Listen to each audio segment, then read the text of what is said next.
Hey, what's going on, guys? My name is Slcmof, and I'm back again with another video, and I apologize to those of you that only watch comic book reviews. I know I have Arkham gameplay in the video, but, I've kind of got a mix of audience here, right? I've got people that are interested in the video game stuff, so, they hopefully they'll enjoy the gameplay instead of just looking at me while I, go through the comic books. But I'm going to try to put the screen big enough so that you can see what we're looking at here, and if I want to focus on a shot in particular, then I'll go full screen. But anyway, I'm reviewing 3 comic books today out of the 7 that I got. Here are the other ones that are 6, I guess. Yeah, 6. What is math? Okay, here's the other ones that I got. I got The Flash number 3. That series has been very good. That was a very good issue as well. Titans number 1. That's pretty good. The Rebirth title issue was okay. It was fine. And then number 1 was very good as well. And then we have Wonder Woman number 3 here. So the ones that I will be reviewing are more in the context of the Bat family. Okay, so what we have here is we have Red Hood and the Outlaws Rebirth. Red Hood and the Outlaws Rebirth. Batgirl number 1. There's no Rebirth here. You straight into number 1. And then we have Nightwing number 1. So with that being said, we're going to talk a little bit about all 3 of these issues. Let's go ahead and start with let's see, Nightwing. Which one should we start with? Let's start with Nightwing. So Nightwing is a series from the New 52. He was Agent Grayson, Agent 37. And people, the run was quite good, okay? So, from an objective standpoint, the run was a good run.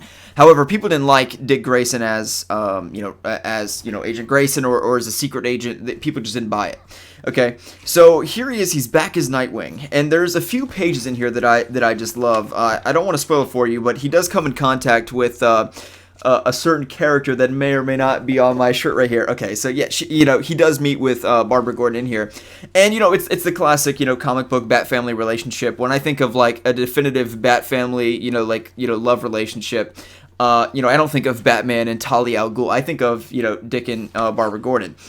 Okay, so, with that being said, it's great when those beats are in here. The middle of this issue is the strongest when you have, Dick Grayson in Gotham. The weakest parts of the issue for me, and well, not so much for me, but I think that people will have in general, is that the funny thing about it is he's as an agent, he is he's an undercover agent in part of the book. He goes to the Parliament of Owls, which is a spinoff of the Court of Owls, if you've heard of that. So he's there and he's doing undercover work again. He's a secret agent and he's asking Bruce for advice, and Bruce tells him off about being an agent.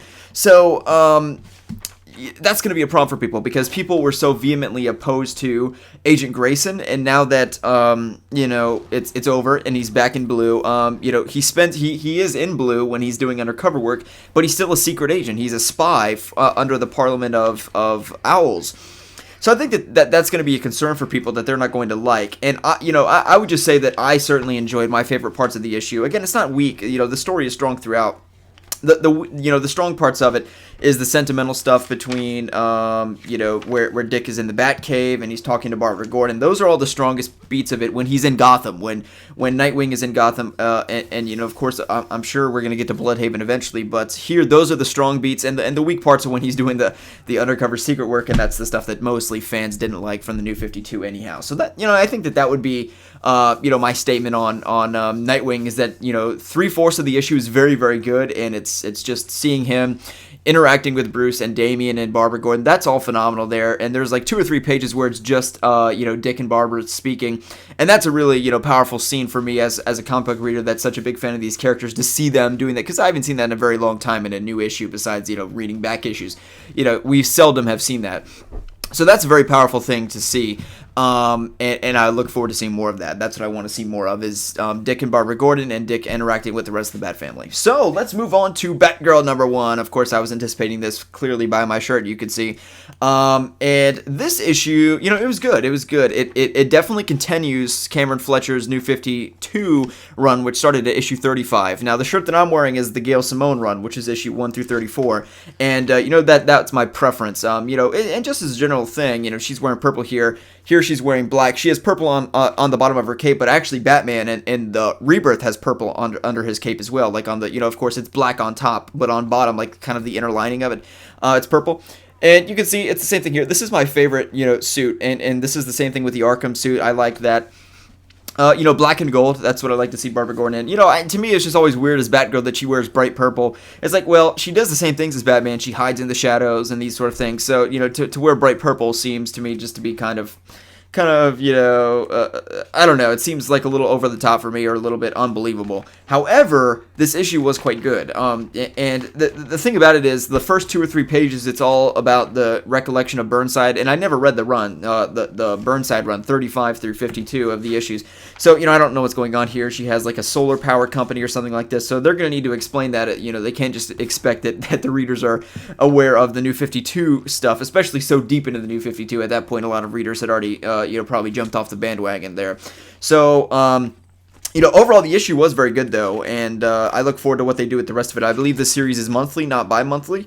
I just saw this ad for Supergirl I was looking through. That's going to be, I'm looking forward to that. And the art, it's not my favorite. You can see here, I'm looking at that middle panel of Barbara Gordon there. It's too cartoony for my taste. I prefer the more photorealistic, art like this. That's much what I prefer from the Gail Simone run. So, I like the art better and from that, but I look forward to reading the rest of the Batgirl. So that'll be quite good. Looking forward to reading that. Now we have Red Hood and the Outlaws. This was my favorite issue that I had out of all of the issues that I got today. This is Wonder Woman, Titans, and Flash, even out of all that stuff, which is all very good there. This was so good. This was my favorite Rebirth issue. Rebirth issue meaning like issue number 0. Think of the New 52, issue number 0. That's basically what these Rebirth issues are. And it starts, the art is just brilliant. I mean, this is the type of art that I like, as opposed to like Batgirl, for example. Shit, how do I get in here? Okay. You can see this is like, more photorealistic art, and I love the grainy, kind of gritty texture to it. I just love it so much. And of course, if you saw the scene, it's Jason stealing the tire off of the Batmobile. Of course, he proclaims that his father is in prison for life, his mother's dead, as his origin goes. Everything is really, as far as I can tell, to a T in detail. He's 16 years old, as he is otherwise. So really, the origin is nailed here perfectly for Jason Todd.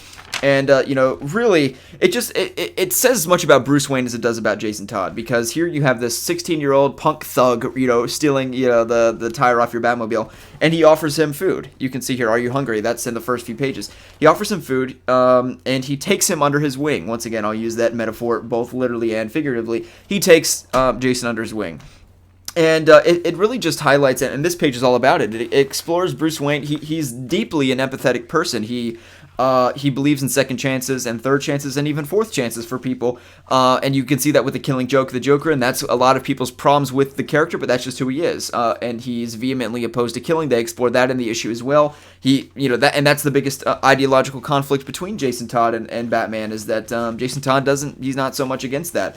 And he almost kills Two-Face in the issue, and Batman is vehemently opposed to it, and he proclaims to Jason Todd very clearly, once he's already Red Hood, he does become Red Hood by the end of the issue, that you're not going to kill people in my city. It's just not going to happen, because that's who Batman is. He doesn't believe in that, and he very easily, I mean, let's say it was the Punisher coming to somebody stealing a tire off of his car. He doesn't have garbage. You get the point. The Punisher would have probably killed him. And, that's just, it really is much, again, says as much about Jason Todd as it does Batman. And I think the issue for, writing a series on Jason Todd, it did not go very well in the New 52. If I'm Red Hood and the Outcast, I don't know, they had a series in the New 52. I don't think it went very well. The problem with Red Hood is you have to make him relatable. Essentially, first of all, he's a criminal, and he's an incessant sort of, he's kind of a crybaby, and that's the honest fact of it is. He very much so reflects a kind of a sense of entitlement, which is weird from his origin, but he's not as grateful of what Batman does for him as Dick Grayson is. And you can see Dick Grayson within the first few pages of the issue. Something that I love so dearly about this issue is he proclaims that, I'm trying to find it exactly, he says, ever since I partnered with Batman, I feel as though I owe something to Batman. And he does what he does because he feels a sense that he's paying off his debt, quote unquote. I read it right here.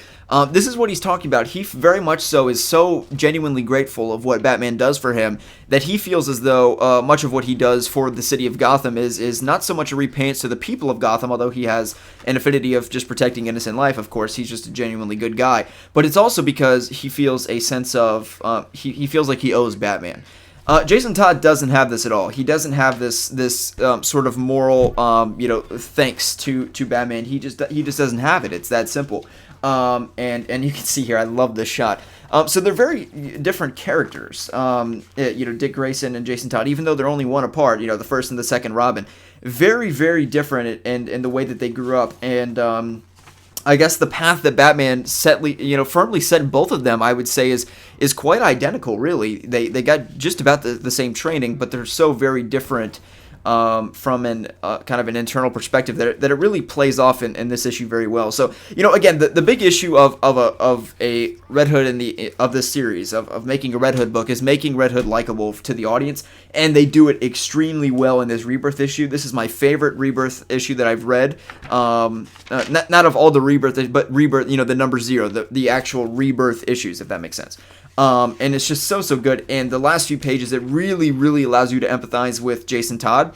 Whereas otherwise, like under the Red Hood film, they'll just show him as a murdering douchebag, and you can kind of understand, well, he's gone crazy after falling into the Lazarus pit. But he has much more proclamation over his sanity here. You can see Red Hood; he's just talking to Batman about their difference of opinion on the morality of killing. And that's gonna be really good. I'm very, very excited to read that. Overall, I give all 3 of these issues, great scores. I would say my favorite in order, Red Hood and the Outlaws. Again, the intro is just it's jaw dropping. It is so good, and it just hits you right in the feels. That's the only way I can describe it. It is just phenomenal. It is my favorite number 0 Rebirth issue. And then Nightwing's very good as well, minus that the agent undercover stuff I think is pretty unnecessary. They can go a different route with that. I think we just put him right in Gotham with the Bat family, put him right in Bloodhaven, doing his own stuff later, and that's going to be perfect. Sorry, a little bit of lag there.